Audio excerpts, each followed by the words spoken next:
verbally i-redact ko na lang, hindi ko na lang babanggitin yung email address. So, may, well, isang observation sa kaninang pagtatanong, may layers ng ownership ang kumpanya, ang bahay, pero lumalabas na kayo rin ito. Well, I've never denied that, and that's why I said that I have an interest in that house. But it has to be emphasized na for purposes of search warrants, they have to specify the registered owner ng bahay. Kaya nga po, una-una, dinideny ko po na na-raid yung bahay ko, dahil wala pong search warrant doon sa nangyari. Ang meron lang po, mission order at pag-aresto ng Bureau of Immigration sa 2 Chinese nationals. So mission order po ang nag-cover ng raid. Hindi po raid. Ang apprehension po. Kasi ang raid po, wala pong search warrant at may abogado naman po yung mga foreigners na nakatira ron, hindi po sila pinapasok because under the Constitution and the Bill of Rights apply also to foreigners, hindi po sila po pwedeng pumasok na walang search warrant. Briefly, Attorney Roque, I'll leave you to just Yan, ask pinag-initan talaga nila si Harry Roque. Yan. Pinag-iinitan talaga nila si Harry Roque kasi gusto talaga nilang i-connect na si Harry Roque may involvement sa Pogo. Yan. Kanino na naman utos yan?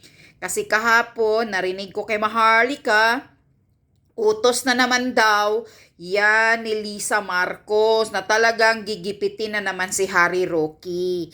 Gusto talaga nilang sisirain si Harry Roque dahil nga pinakamaingay ngayon sa administrasyon ni Marcos Jr. Dapat lang naman mag-ingay si Harry Roque dahil attorney siya at alam niya ang batas, he knows the law at maraming nilabag si Marcos Jr. sa batas lalo na sa karapatan nating mga ordinaryong mamamayan. Tapos ngayon, sisiraan, gigipitin. Sinasabi nila na ni-raid daw yung bahay ni Harry Roque doon sa Baguio. Pero ayaw ni Harry Roque sasabihin na raid yun dahil hindi naman sila nakapasok, kundi kinakausap lang yung 2 Chinese na nagre-renta doon. Mayroon pala doong nakatirang mga nagre-renta. Tapos ikaw, Hontiveros, kaya nanggigigil na si Harry Roque dyan.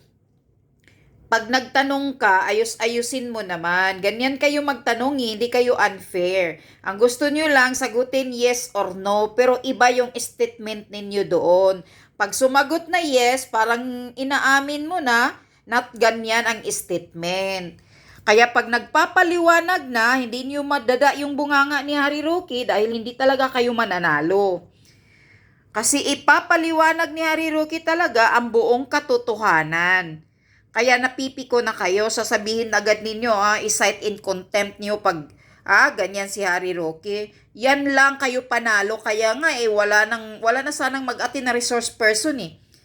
Kasi pag ini-explain yung sinasabi ninyong parang clickbait, tapos ipapasagot nyo lang ng yes or no, ipag sumagot ng yes, meaning to say tama na yung statement na pinapalabas na sinasabi mo.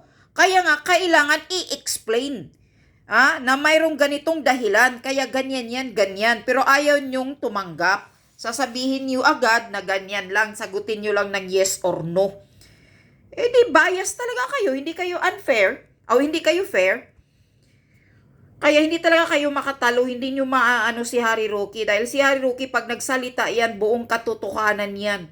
Kaya diretso-diretso ang bibig niyan pag nagsalita at attorney yan, alam niya ang batas. O, tingnan mo, nang ina-explain ni Harry Roque kung ano ang sinit, agad kang na Hontiveros, sabi mo, wag mo nang sasabihin sa amin yan kung ano ang ano dito kasi alam na namin yan, At least, marinig ng taong bayan kung ano ang dapat ninyo dyan sa Senate. Hindi kayo bias.